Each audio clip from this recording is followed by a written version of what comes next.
कैसे संत रामपाल जी महाराज को धार्मिक और राजनीतिक संगठनों के द्वारा षड्यंत्र के तहत झूठे केसों में फंसाया गया है। सतगुरुदेव जी की जय। हम राजनीतिक, कानूनी, सामाजिक और प्राकृतिक विज्ञान के कुछ विद्यार्थी संत रामपाल जी महाराज के अनुयायी हैं। संत रामपाल जी महाराज और उनके कुछ अनुयायियों पर हुए अन्याय से बेहद निराश हैं। यह अन्याय माननीय एडीजे डॉक्टर चालिया के फैसले में दिखता है, जिसमें जज महोदय ने हमारे गुरुजी संत रामपाल जी महाराज और कुछ अन्य को धारा 302 हत्या, 120B षड्यंत्र, 7 धारा 34 और 343 3 या 3 से अधिक दिन के लिए बंधक बनाना के तहत उम्र कैद आखिरी श्वास की सजा सुनाई है। 16 अक्टूबर फैसले का दिन भारतीय न्याय व्यवस्था में एक काले दिवस की तरह याद रखा जाएगा और यही दिन हमारे लिए बहुत दुखद है। फिर भी हमारा विश्वास संवैधानिक कार्यवाही और न्यायिक व्यवस्था में बरकरार है। हमें विश्वास है कि अंत में न्याय की जीत होगी और हमारे आध्यात्मिक गुरु और अन्य बाइज्जत बरी होंगे।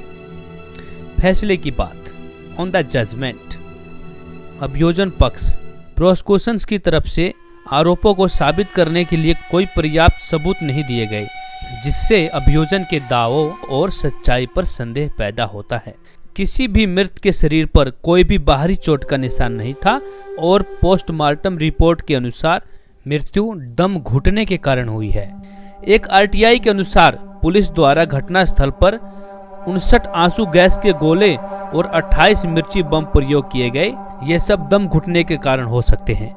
शिकायतकर्ता शिवपाल, जो कि मृतक का पति है, के बयान के अनुसार पुलिस ने उससे कोरे कागजों पर हस्ताक्षर करवाए, जिसको पूर्णतः नजरअंदाज किया गया। यहाँ गौरवपूर्ण बात यह है कि 29 अगस्त 2017 को इसी न्यायालय ने संत रामपाल जी को सरकारी काम में बाधा डालने धारा 186 आईपीसी और लोगों को बंधक बनाने धारा 342 आईपीसी के मामलों में बाइज्जत बरी किया था। चौंकाने वाली बात यह है कि अगर पीड़ितों को किसी ने बंधक नहीं बनाया और किसी ने सरकारी काम में बाधा नहीं डाली, तो दोषियों द्वारा अपराध करने के लिए कौन सा तरीका अपनाया गया था। इन सब संदेहपूर्ण तथ्यों के बीच में आरोपियों के ऊपर ही अपनी बेगुनाही साबित करने का बोझ डाल दिया गया, जो कि कानून के अनुसार बुरी कार्यप्रणाली है। न्याय को प्रमुख धारणा के अनुसार किसी भी आपराधिक मुकदमे में आरोपियों को न्यायालय बेगुनाह मानता है और प्रमाण का बोझ अभियोजन पक्ष पर होता है। इस मुकदमे में अभियोजन पक्ष पुलिस द्वारा बनाई गई मनगढ़ंत कहानी को सत्यापित नहीं कर पाए। सामाजिक राजनीतिक पहलू, सोशल पॉलिटिकल एस्पेक्ट, हम मानते हैं कि हमारे गुरुजी को सरकार के द्वारा बनाए गए धार्मिक कट्टरवाद का शिकार बनाया गया है और इसके साथ साथ सरकार ने ब्राह्मणवादी आपराधिक मानसिकता के लोगों का समर्थन किया है, जो संत रामपाल जी के धार्मिक लेखों वेद, गीता, बाइबल, कुरान आदि को लोकतांत्रिक बनाने के दृष्टिकोण तथा कार्यों के विरोधी हैं।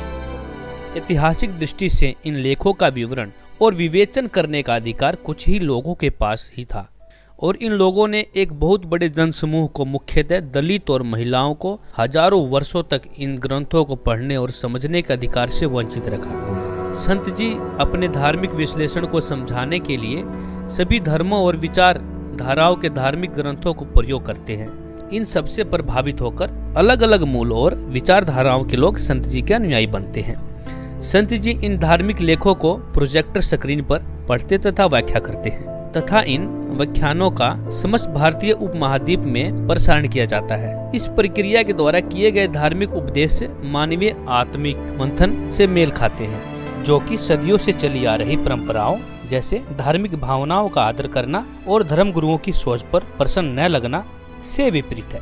इस प्रक्रिया से अनुयायियों और आम जनता जो कि इस उपदेशों को सुनती है, उनकी धार्मिक ग्रंथों की जांच पड़ताल करने के लिए प्रोत्साहित होती है, जिसके परिणाम स्वरूप उन्हें परंपरागत धार्मिक प्रथाओं के मिथ्या तर्कों पर प्रश्न चिन्ह लगाने और उन्हें खारिज करने के लिए उल्लेख और प्रमाण मिले हैं। एक व्यक्ति जो इन ग्रंथों का जानकार हो, वह न केवल परंपरागत प्रथाओं बल्कि धार्मिक प्रथाओं में गति हुई राजनीतिक गतिविधियों को भी चुनौती दे सकता है। यह पूरी प्रक्रिया वास्तव में अलग अलग विचारधाराओं के बीच में खुले विचारों के आदान प्रदान की संस्कृति से धर्मनिरपेक्ष लोकतंत्र को मजबूत तथा समृद्ध बनाती है।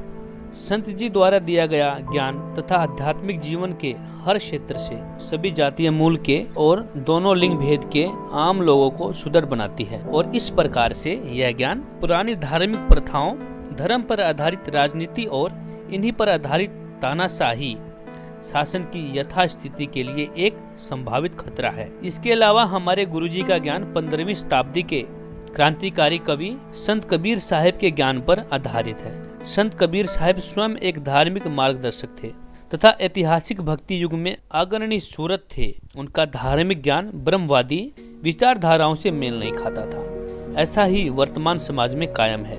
कोई भी धार्मिक आंदोलन स्वयं को कबीर जी की विचारधाराओं पर आधारित करके जातिवाद को अनुसरित करते हुए अपना अस्तित्व नहीं बना सकता। संत रामपाल जी महाराज ने भी संत कबीर के ज्ञान पर आधारित होकर दहेज प्रथा, नशाखोरी, जातीय भेदभाव और अत्याचार जैसी बहुत सी सामाजिक संस्कृति सुधार शुरू किए। परिणाम स्वरूप संत जी के नेतृत्व में सतलोक आश्रम ने आज 1000 दहेज रहित और अंतर जातीय विवाह कराए हैं। लाखों लोगों ने शराब और अन्य नशीली वस्तुओं का सेवन करना छोड़ दिया है और किसी भी प्रकार के भ्रष्टाचार में शामिल न होने का प्रण लिया है। इन सुधारों की सूची इतनी ही नहीं है। संत रामपाल जी महाराज के लाखों अनुयायी संत जी के ज्ञान के कारण अपने जीवन में हुए धार्मिक, सामाजिक और सांस्कृतिक बदलाव के प्रभाव को मानते हुए और अपने सामाजिक दायित्व को समझते हुए किसी भी प्रकार के सामाजिक सुधार के कार्य में पीछे नहीं रहते हैं। और यह सामाजिक सुधार कब प्रारंभ हुआ? इन सब धार्मिक, सामाजिक और सांस्कृतिक सुधारों तथा कार्य के कारण आश्रम, जो कि उस समय करोथा में स्थित था, के खिलाफ पारंपरिक विचारधारा के लोगों के गुटों का विरोध बढ़ता चला गया। यह विरोध 2006 में हिंसात्मक रूप से सामने आया, जब आर्य समाज के लोगों ने आश्रम पर लाठी और पत्थरों के साथ आक्रमण कर दिया। संत जी का कोई भी अनुयायी आश्रम से बाहर नहीं आया। पुलिस ने आश्रम के बाहर उग्र भीड़ को काबू करने के लिए हवाई फायर किए, जिसमें सोनू नाम का युवक, भीड़ में एक व्यक्ति मारा गया। सब चीजें रिकॉर्ड में हैं। कबीरपंथी संत जी और उनके कुछ अनुयायियों को झूठे तौर पर इस मौत का आरोपी बनाया गया और उन्हें गिरफ्तार कर लिया गया। सरकार ने आश्रम को अपनी हिरासत में ले लिया। अन्यायपूर्ण और राजनीतिक प्रभावित मुकदमों की कार्रवाई, जो कि अनुयायियों को इस सबके बाद भुगतनी पड़ी। उन्होंने अपने ऊपर हुए केसों के पीछे छुपे सच को उजागर करने के लिए शांतिपूर्ण लोकतांत्रिक विरोध तथा प्रदर्शन करने शुरू किए, लेकिन प्रदर्शन भारी संख्या में होने के बावजूद भी किसी नतीजे पर नहीं पहुंचे, व्यर्थ रहे। किसी ने भी इन प्रदर्शनों को महत्व नहीं दिया और तो और किसी सामाजिक आंदोलनकारी और उदारपंथी व्यक्ति ने इनकी तरफ ध्यान नहीं दिया। सामाजिक न्याय का यह संघर्ष उदारपंथी गुटों के समक्ष केवल धार्मिक मत का कार्य बनकर रह गया और अंततः पूरी तरह से निष्कासित हो गया। संत जी को जमानत पर बाहर आने में लगभग 2 साल लगे और कानूनी कार्रवाई चलती रही। 2013 में माननीय सुप्रीम कोर्ट के आदेशानुसार अनुयायियों को उनका क्रोथा आश्रम वापस मिला। इस बार फिर आर्य समाज के लोगों ने सुप्रीम कोर्ट के आदेशों की अवहेलना करते हुए आश्रम पर हमला कर दिया। सन 2006 जैसी घटनाओं को टालने के लिए संत जी के शिष्यों ने स्वेच्छा से आश्रम को छोड़ने का निर्णय लिया तथा बरवाला स्थित आश्रम में स्थानांतरित हो गए। लेकिन पुरानी विचारधारा, ब्राह्मणिक विचारधारा के लोगों का खतरा, झूठे केसों की प्रताड़ना तथा राजनीतिक दबाव बढ़ता चला गया। फिर भी संत जी का संघर्ष एक तरफ धार्मिक तथा सामाजिक संस्कृति सुधारों के साथ व दूसरी तरफ प्रदर्शन व विरोध के साथ आगे बढ़ता गया। इसी तरह का एक विरोध प्रदर्शन बरवाला आश्रम के बाहर नवंबर 2014 में हुआ। आंदोलनकारियों के बीच में कुछ लोगों ने विरोध जताने के लिए काले कपड़े पहने हुए थे और साथ ही साथ शांति तथा अहिंसा का संदेश देने के लिए लाठियों पर लगे सफेद झंडे हाथों में लिए हुए थे। लेकिन विडंबना ये है कि राजनीतिक दबाव के कारण मीडिया और पुलिस ने काले कपड़े पहने आंदोलनकारियों को आश्रम के निजी कमांडो वेशभूषा के आधार पर दर्शाया गया तथा सफेद झंडे वाले डंडों को हथियार बताया गया। शांतिपूर्ण प्रदर्शन के बावजूद पुलिस ने स्थिति को बदतर बना दिया तथा आश्रम को खाली करवाने के लिए एक्सपायर्ड आंसू गैस के गोले, पानी की बौछार तथा लाठी चार्ज जैसे बलपूर्वक कदमों का सहारा लिया, जिसके परिणाम स्वरूप 6 आंदोलनकारियों की मृत्यु हो गई। संत जी को उनके कुछ अनुयायियों के साथ फिर से झूठे तरीके से इन मौतों का आरोपी बनाया गया। इस अस्त व्यस्त स्थिति जिसको हरियाणा पुलिस ने पैदा किया था का फायदा उठाते हुए सरकार ने एक और राजनीतिक शस्त्र देशद्रोह का प्रयोग किया। संत जी और उनके सैकड़ों अनुयायियों को सरकार के खिलाफ युद्ध करने के आरोपों में गिरफ्तार कर लिया गया और यह मुकदमा वर्तमान में स्थानीय कोर्ट हिसार में चल रहा है।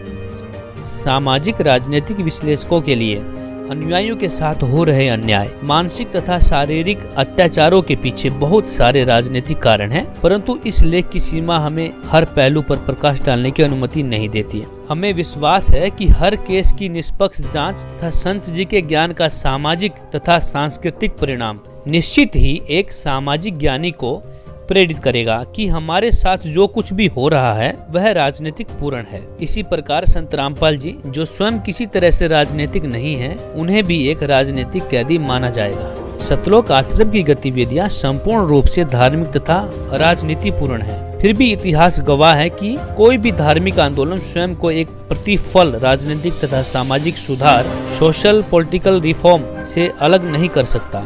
जैसा कि पहले भी लिखा जा चुका है कि कबीर साहिब का धार्मिक आंदोलन भी सामाजिक तथा राजनीतिक परिवर्तन लेकर आया। गुरु नानक साहिब जी, स्वामी रामदेवानंद जी और अनेक महापुरुषों के धार्मिक आंदोलन ने भी राजनीतिक और सामाजिक सुधारों को जन्म दिया। इसी प्रकार इस धार्मिक स्वभाव का लोकतांत्रिक सुधार, जो कि संत रामपाल जी द्वारा धार्मिक लोगों में किया गया है, सामाजिक तथा राजनीतिक सुधार लेकर आएगा और इन्हीं सुधारों से धार्मिक पारंपरिक गुरुओं तथा राजनीतिक शासकों की सांठगांठ डरती है। हम इस देश के जिम्मेदार नागरिक तथा इस आंदोलन के भागीदार संत कबीर साहिब और हमारे गुरुजी संत रामपाल जी महाराज के ज्ञान आधार पर पूर्णतः धार्मिक तथा सामाजिक सुधार के लिए कार्यरत रहेंगे। हम एक शांति प्रिय तथा संवैधानिक संघर्ष कानूनी रूप से तथा लोगों की विचारधारा बनाकर अपने गुरुजी तथा अन्य की रिहाई के लिए जारी रखेंगे। इसीलिए हम इस समाज के बुद्धिजीवियों से आग्रह करते हैं कि इस धार्मिक गतिविधियों के सामाजिक तथा सांस्कृतिक पहलुओं पर अध्ययन करें तथा इसे समझें। हम सामाजिक कार्यकर्ताओं तथा समाज के प्रगतिशील समूह से निवेदन करते हैं कि वे आगे आएं और हमारे आंदोलन का हिस्सा बने और हमारा सहयोग करें। सत साहिब।